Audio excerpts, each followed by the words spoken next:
So our story doesn't begin on Earth, not with people or places we know. Nope.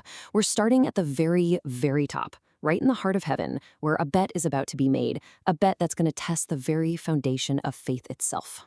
That's right, we are literally in heaven, and we're about to hear this incredible song of creation. But don't get too comfortable, because that celestial peace is about to get shattered by a pretty high-stakes gamble for one single human soul. All right, first things first, we need to set the stage with this song of creation.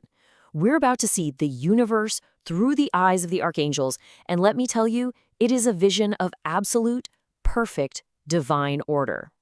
So Raphael kicks things off, and he describes this cosmos of just flawless, predestined harmony. He sings about the sun moving swift and strong, perfectly in sync with its brother spheres. In this view, creation is so amazing that even the angels get stronger just by looking at it. Then Gabriel jumps in, picking up the tune and bringing the focus down to our world, to Earth.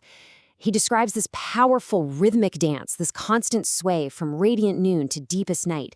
Even the huge oceans, crashing against the rocks, that's just another part of this grand, endless cosmic rhythm.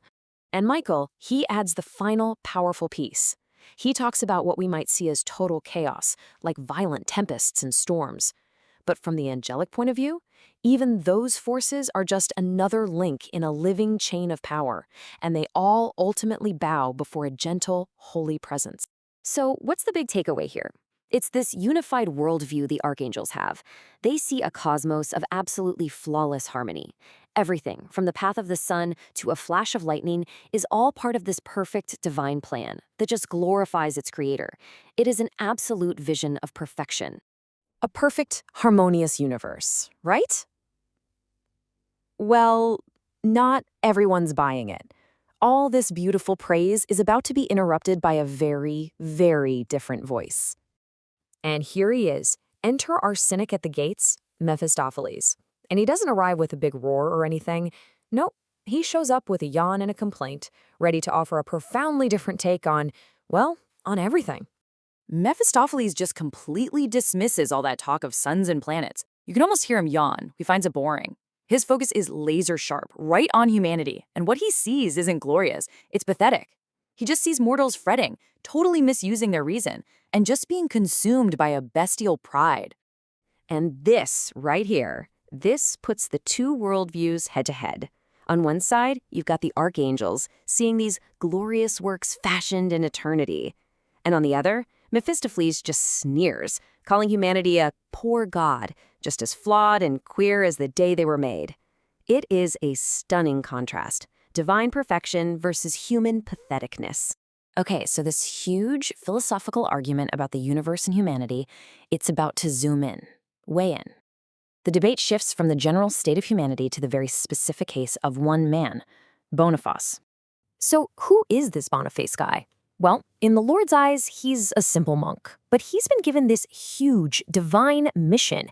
He's the embodiment of humanity's potential to strive for good, to follow a higher plan and bring light into the darkness. But Mephistopheles, he sees a totally different picture. To our resident cynic, Boniface's service is queer, his mission to chop down a sacred oak tree is just foolish, and his words are a complete joke compared to the ancient legends of the land. In fact, Mephistopheles is so sure of this, he makes a bold prediction. Total failure. Boniface's faith will crack, it will break, and he will die. You know where this is going, right? This massive disagreement, this cynical prediction of absolute failure, it leads right to a challenge. The whole argument escalates into a formal wager for the soul of Boniface. So let's break down the terms of this bet, shall we? It's crystal clear. Mephistopheles is claiming Boniface's faith is fragile, that it'll break and bend under pressure. But the Lord comes back arguing that temptation will only make his faith stronger, his cause more precious. Mephistopheles wants to prove good is just a game, while the Lord insists the soul of Boniface is pure flame. And just like that, the deal is done. The Lord, completely confident in Boniface and in humanity's potential to strive for what's right, grants the wager. Mephistopheles is officially given permission to go down to Earth and play the devil's part. So you might be thinking, why does all this matter? It's just one monk in a forest. But this is about way, way more than just one soul. The stakes of this heavenly wager are astronomically higher than that. See, this whole bet is a cosmic test, and Boniface has basically become the stand-in for all of humanity. It's a fight between faith and cynicism. It's a test of the strength of the human spirit. And really, it boils down to this fundamental question.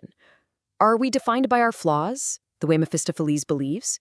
Or are we defined by our constant striving for something better, for the light? And that brings us to a question that the entire story really hinges on. A question for all of us, really. Is a belief system, is faith truly proven when everything is easy and comfortable? Or does its real value, its true strength, only get revealed through trial, through hardship, through temptation? So the archangels have sung their song of praise. The Lord has shown his unshakable faith in humanity. And Mephistopheles gets the final, chilling word, framing the whole conflict perfectly. The stage is set, the wager is made, and now we're left to wonder, which one is going to win out in this noble test, light or shade?